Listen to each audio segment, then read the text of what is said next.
বিদেশ আসলে একটা সিনেমা হল।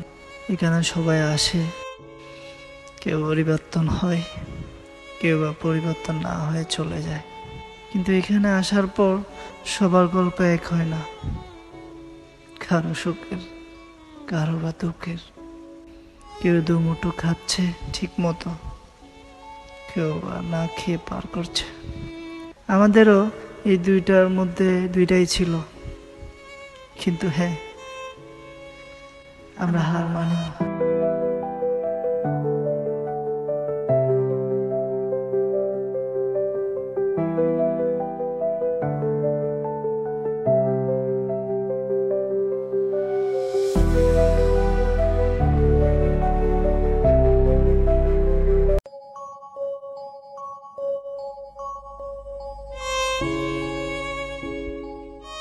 শাকিল ভাই চলেন, নাস্তার টাইমে গেছে, চলেন নাস্তা করে নি, বাকিটা পর আসে করবে। হ্যাঁ, অনেক দুধ।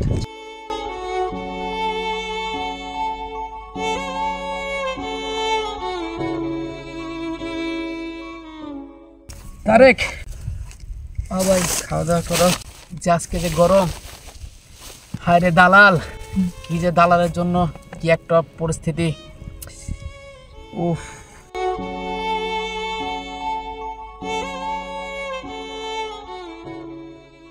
বুঝছেন শাকিল ভাই, দালাল বলছিল অফিসে যাক, তুই এসি রুমে থাকবি, এসি রুমে ঘুমাবি, আর আসি কোথায় পড়লাম, হ্যাঁ রে ফ্রি ভিসা। আপনারা কি বললো? আমারও একই বলছিল। আমারও বলছিল হসপিটালে ক্লিনারে ভিসা, ওইখানে আমারও বলছিল স্যালারি মোট অঙ্কের এবং ডিউটি হবে 10 ঘন্টা, ওভার টাইম আছে যদি আমি করি। এখানে আসার পরে কোথায় হসপিটাল, কোথায় কি, 2 মাস আমি কাজই পাইলাম না। এখানে আসছি 4 মাস, 4 মাসের ভিতরে অনেক কষ্ট করে এই কাজটা জোগাড় করলাম। এখানে তো কাজই নাই। দেশে থাকতে জীবনে এরকম কখনো কাজ করছি? যদি মা দেখতো আজকে, জীবনও এই বিদেশে পাঠাইতো না।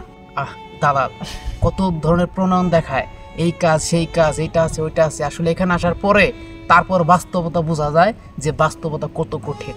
হায় রে।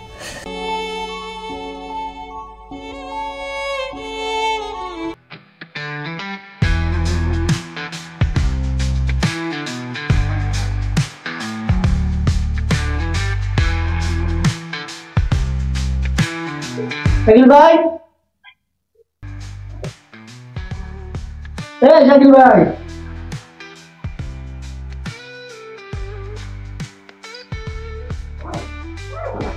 শাকিল ভাই, কি চিন্তা করতেছিলেন? দেখলাম খুব চিন্তা করতেছিলেন। জীবনটা বাইরে আসার পরে এরকম থেকে ডাইরেক্ট কেমন হয়ে গেছে। দেশে কত সুন্দর বন্ধু বান্ধব নিয়ে, বাইক নিয়ে কত ঘুরতাম ফিরতাম, আর এখানে আসার পরে পুরো টেনশন, কাজের টেনশন, টাকা নাই, বাড়ির টেনশন, সব কিছু মিলে ঋণের বোঝা। এখন জীবনটা একদম এখান থেকে ডাইরেক্ট এমন হয়ে গেছে, ডাইরেক্ট উলটপালট হয়ে গেছে কয়েকটা মাসের ব্যবধানে। কেন যে বাইরে আসলাম, কে যে বলছিল বাইরে আসার জন্য। আল্লাহ ভরসা, আল্লাহ ভরসা, চিন্তা করেন না, আল্লাহ করেন। আচ্ছা থাকেন, আমি একটু আসতেছি, দাঁড়ান। হ্যাঁ, ওকে, যাও।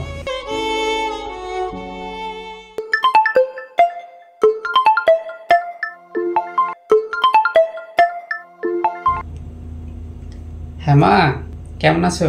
হ্যাঁ ভালো আছো? আব্বা ভালো আছে? মা আমি তো 6 মাস সময় নিছিলাম। হ্যাঁ 4 মাস গেছে, আরো তো 2 মাস আছে। করিম চাচারে বলো না আমি সুদের টাকা সহ সবগুলি টাকা একসাথে দিয়ে দিব। না, আমার ফোরম্যানের সাথে কথা হয়েছে, বলছে যে এই মাস শেষে 2 মাসের টাকা দিবে। করিম চাচার একটু বুঝায় বলো যে আমার তো আরো 2 মাস আছে, তো 2 মাস শেষে আমি সবগুলি টাকা সুদে আসলে একবারে ফেরত দিয়ে দিব। আব্বারে বলো না কোনো রকম কিস্তির টাকাটা ম্যানেজ করার জন্য। আমি জানি তোমাদের কষ্ট হইতেছে, এখানে একে তো কাজ নাই, যে যার সাথে কাজ করতেছি ও বলতেছে 2 মাসের টাকাটা একসাথে দিয়ে দিবে। তো টাকা তো পাই নাই, টাকাটা পাইলে আমি একসাথে পাঠিয়ে দিব, তখন করিম চাচারে টাকাটা দিয়ে দিও সুদে আসলে একসাথে। হ্যাঁ, বাড়ির দলিল তখন সাথে সাথে নিয়ে নিবা। আর আব্বারে বলো কোনো রকম কিস্তির টাকাটা শুধু ম্যানেজ করার জন্য বলো। হ্যাঁ মা, কখনো তোমাদের থেকে কি দূরে থাকছি, এই জন্য একটু কষ্ট হয় মা। না আমার কাজে কোনো সমস্যা নাই, কাজ আমি করতে পারি। হ্যাঁ এখানে অনেক গরম, হ্যাঁ তারপর আমি কাজ করতে পারি মা। আচ্ছা আবার কথা হবে। ওকে আল্লাহ হাফেজ মা, তুমি খেয়াল রাখো।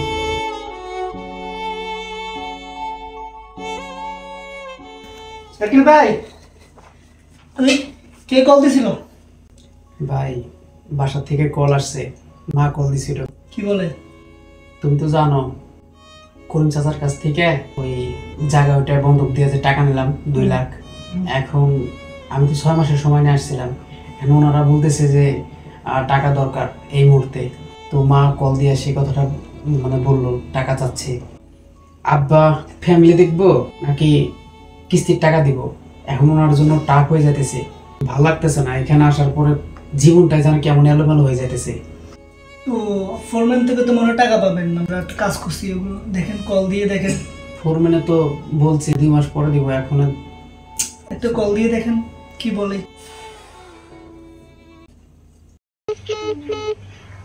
ফোন তো ধরে না। 4 দিয়ে দেখেন ধরে নাকি।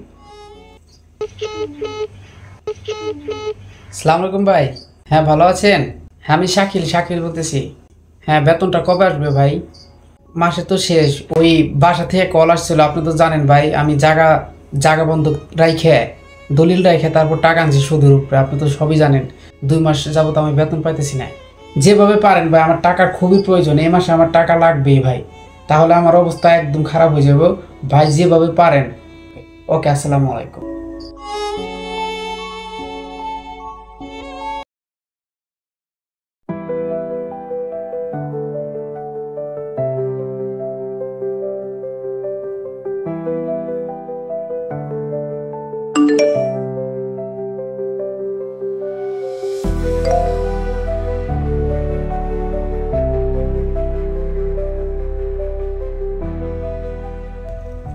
আরে তুমি একটু দেখো, আমি একটু আসতেছি।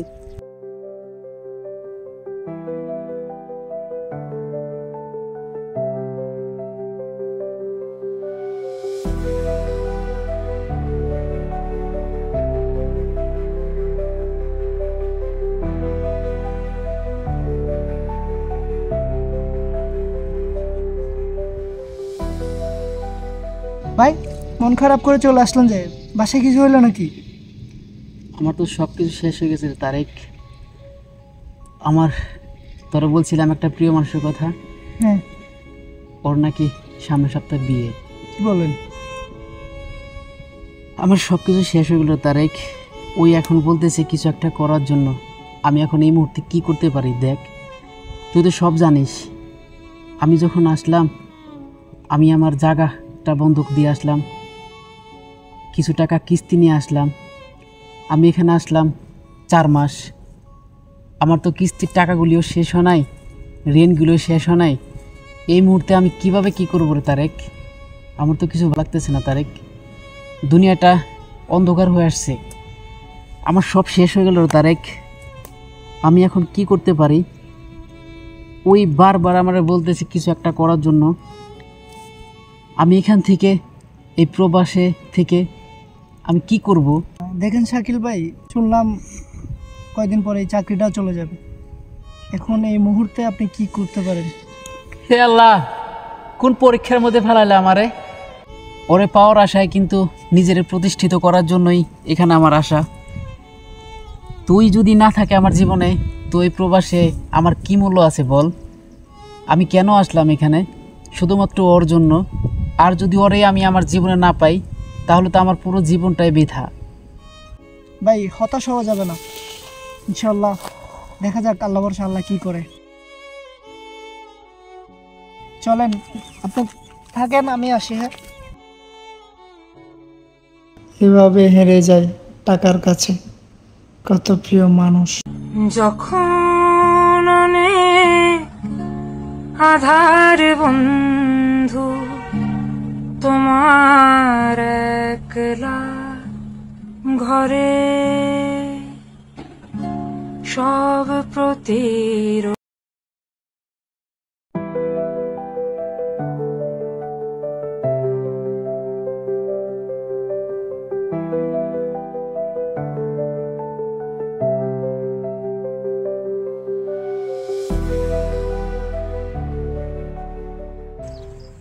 শাকিল ভাই আপনার মোবাইল বন্ধ কেন? মোবাইল চার্জে দিছিলাম ভাই, চার্জ শেষ হয়ে গেছে এই কারণে। ভাই আমি আর আপনার খুঁজতেছিলাম একটা সুখবর দেওয়ার জন্য। আচ্ছা, আমার একটা ফুটবল খেলার মাঠে একটা চাকরি হয়ে গেল 3 মাসের জন্য। মাশাআল্লাহ। একজন ভাই আর কি পরিচয়, সে দেশে যাচ্ছে 3 মাসের জন্য, সেই চাকরিটা আমাকে দিয়ে যাচ্ছে আর কি। তো এই শুক্রবারটা দেওয়ার জন্য আমি আপনাকে খুঁজতেছিলাম, আর আপনি এখানে। কংগ্রাচুলেশনস। ধন্যবাদ ধন্যবাদ।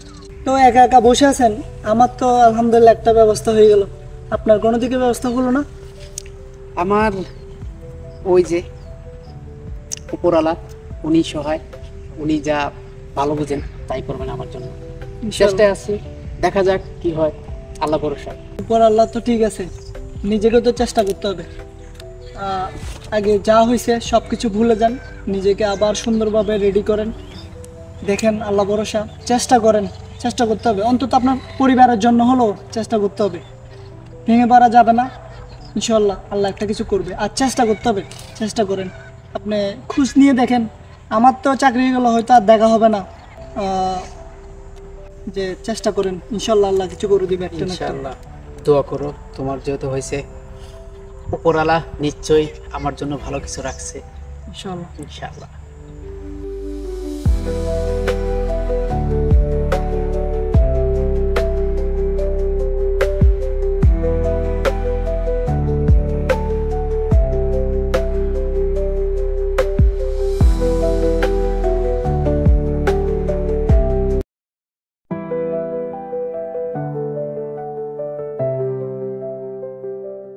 আসসালামু আলাইকুম ভাই।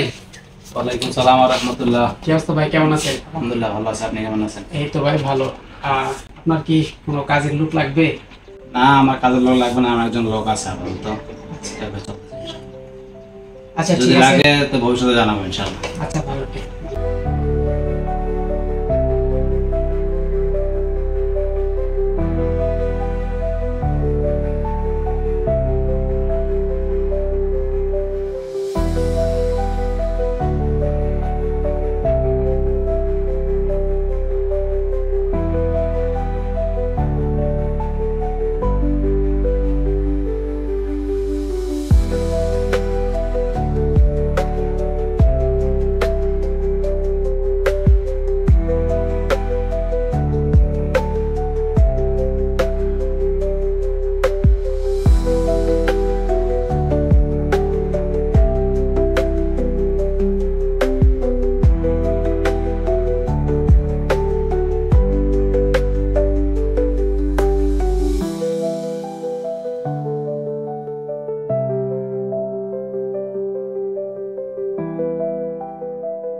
আসসালামু আলাইকুম ভাই।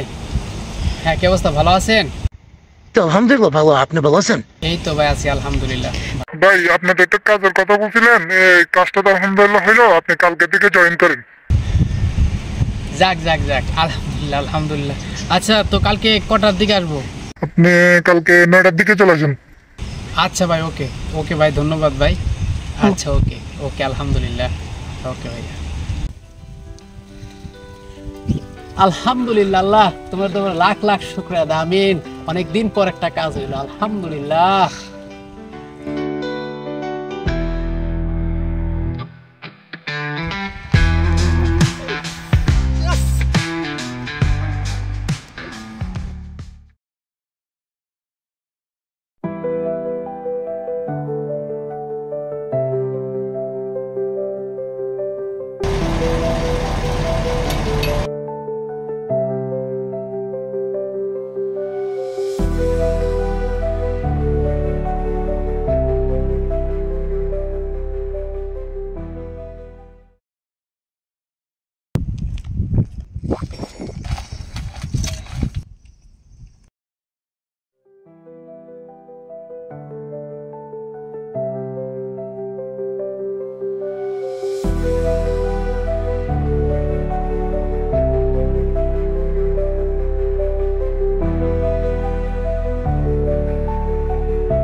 সাইকেল করে বেরিং দেবো হয়েছে নি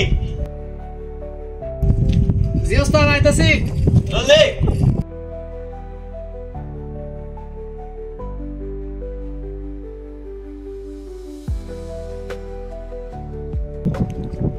কি কে কামে রাখে তোমাদেরকে ভালো এটা দোয়া নেই কিছু না কাম করতে এখনো একটা কাম শিখে দিলে রে কি বারবার কইলে রে কি পারে না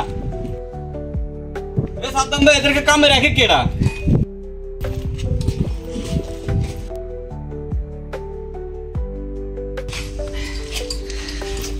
মন খারাপ করার কিছু নাই, নতুন সময় এরকম হয়, টেনশন নাই, ইনশাল্লাহ সব ঠিক হয়ে যাবে। ওস্তাদরা আমরা বুঝে বলবো, সমস্যা নাই ওটা। সফলতা খুঁজতে গিয়ে সবার অবহেলার পাত্র হয়েই গেলাম। জানো প্রিয়া, নিজের কাছে বারবার হেরে যাচ্ছি বাস্তবতার কাছে।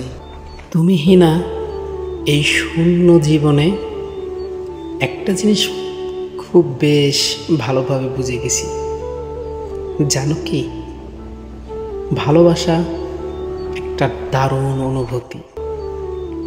হয়তোবা যদি তোমাকে পেয়ে যেতাম তাহলে হয়তো এই সুন্দর অনুভূতিটাকে উপভোগ করা হতো না।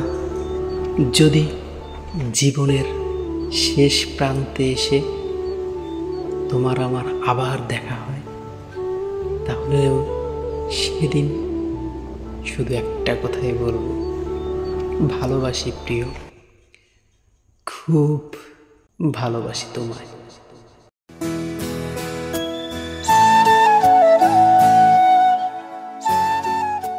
মাফি ফিকের বাদ তিন ইঞ্চা ইনশাল্লাহ সেরা খালাস এই অক্টিকি খালাস তা নালা তুলছে হইতেছে বেজেন যেতাম। ইমরান, ওই এটা 2 ঘন্টা টাইম দিছে, 2 ঘন্টার ভিতরে শেষ করতে হইব। গাড়ি নিবার আইব, 2 ঘন্টার ভিতরে একটু চালু করো। হ্যাঁ,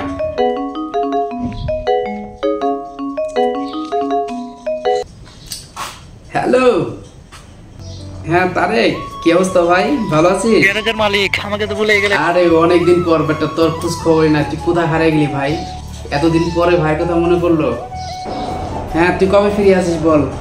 শুক্রবারে দেখা করেন, চলেন। শুক্রবার? আচ্ছা ঠিক আছে, তো শুক্রবার দিন মিট করব, এটাই সবচেয়ে বেস্ট। হ্যাঁ ওকে ভাই, ওকে, আল্লাহ হাফেজ। ওকে রাখ।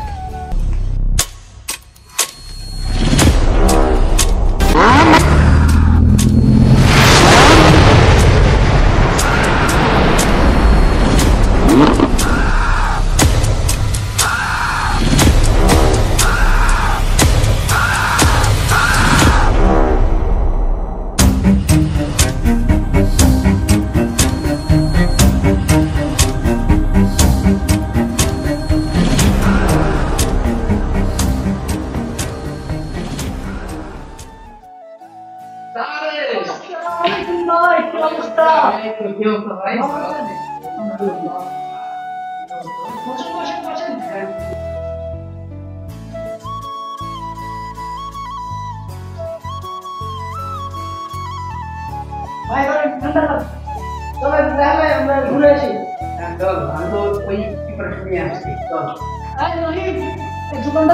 আমি একটু সাইকেল ভাইয়ের সাথে বাইরে এলাম।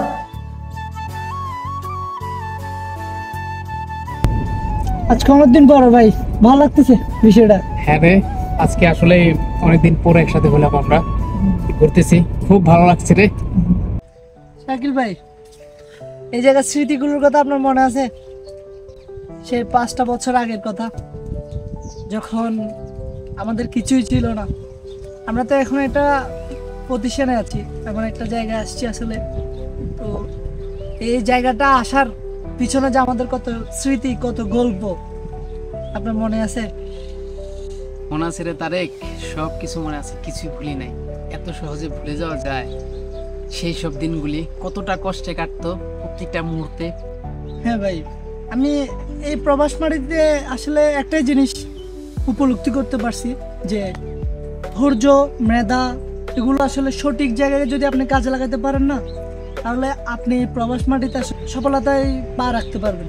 অবশ্যই রে তারেক, দেখ একটা ব্যাপার আছে না, সময় দিতেই হবে। আজকে যদি তুই আর আমি চলে যেতাম তাহলে আমাদের এই সফলতাটা আমরা পেতাম না। তো আলহামদুলিল্লাহ আসলে আমাদের নসিবে আল্লাহ রাখছে, এবং প্লাস আমাদের যে পরিশ্রম সবকিছু মিলেই আলহামদুলিল্লাহ। তো ওই বিষয়টা কেমনে কাটিয়ে উঠলেন যে প্রিয় মানুষ হারানোর বেদনাটা? প্রিয় মানুষকে কি ভোলা যায় রে তারেক? তুই কি মনে করিস এখন ওরে ভুলে গেছি? এত সহজ একটা সম্পর্ক যেমন একদিনে তৈরি হয় না, সেই সম্পর্কটা ভুলে যাওয়াটাও এতটাও সহজ না রে। যেদিন আমি টের পেলাম আমার বুকে সমুদ্র সমান আফসোস, সেই আফসোসটাকে আমি যদি প্রশ্রয় দেই, আমি ধীরে ধীরে তলিয়ে যাব, নিঃশেষ হয়ে যাব। ঠিক সেদিন থেকে আমি আমার না পাওয়া সমস্ত আফসোসটাকে উড়িয়ে দিলাম। আমি ভেবে নিলাম যা কিছু আমার হয়নি তা কখনোই আমার হওয়ার ছিল না। যা কিছু আমি পাইনি, যদি সবকিছু পেয়ে যেতাম তাহলে হয়তো বা আরো কষ্টই হতো। এটারে মিথ্যা সান্ত্বনা বলাই যায়, কিন্তু যে মিথ্যাটাকে আমাকে ভালো থাকতে সাহায্য করে, সেই মিথ্যাটাকে আমি চোখ বন্ধ করে ভালোবাসি, অন্ধের মতো ভালোবাসি সেই মিথ্যাটাকে। কিছু কিছু সময় মনে হয় কি জানিস, কিছু কিছু জিনিস অপূর্ণতায় থেকে যাওয়াটাই ভালো। সবকিছু পূর্ণতা পেলে হয়তো ভালোবাসার সৌন্দর্যটা বুঝতাম না রে। আসসালামু আলাইকুম, কেমন আছেন সবাই? আমি শাকিল মাহমুদ, শাকিল 070 এই চ্যানেলটা থেকে আমরা আপনাদেরকে উপহার দেওয়ার চেষ্টা করলাম প্রবাসে আসার পরে একটা মানুষের জীবনে কি কি ঘটতে পারে সেই বিষয়টা আমরা উপস্থাপন করার চেষ্টা করলাম। এটা যদি কারো ব্যক্তিগত জীবনের সাথে মিশে যায় অথবা মিলে যায় তো আমরা দুঃখিত। আমাদের উপস্থাপনা যদি কোনো ভুল হয়ে থাকে আমাদেরকে আপনারা ক্ষমা দৃষ্টিতে দেখবেন। আর হ্যাঁ, এই ভিডিওটা অবশ্যই যারা যারা আমার চ্যানেলে দেখছেন লাইক, কমেন্ট, শেয়ার এবং সাবস্ক্রাইব করে আমাদেরকে আরো উৎসাহিত করবেন, যাতে আমরা নতুন নতুন করে আরো কিছু এই ধরনের মানুষের জীবন বৃত্তান্ত নিয়ে আমরা নাটক অথবা সিনেমা অথবা এই ধরনের কিছু তুলে ধরতে পারি। আর হ্যাঁ, এই ভিডিওটা আসলে সত্যি কথা বলতে মূলত করাই হয়েছে যারা প্রবাসে আসার পরে হতাশ হয়ে যান। সফলতা একদিনে আসে না, সফলতা আসতে গেলে সময় লাগে। সফলতা প্রত্যেকটা মানুষের কিন্তু সফলতা পেয়ে থাকে, তবে তাকে সময় দিতে হবে, ধৈর্য ধরতে হবে, একটু একটু করে তার সামনের সিঁড়িটা এগোতে হবে। তাই কেউ হতাশ হবেন না, হতাশ হয়ে খুব তাড়াতাড়ি দেশে চলে যাবেন না, এখানে সময় দিন, ইনশাআল্লাহ সফলতা আপনার খুবই নিকটতম। আল্লাহ হাফেজ, ভালো থাকেন সবাই।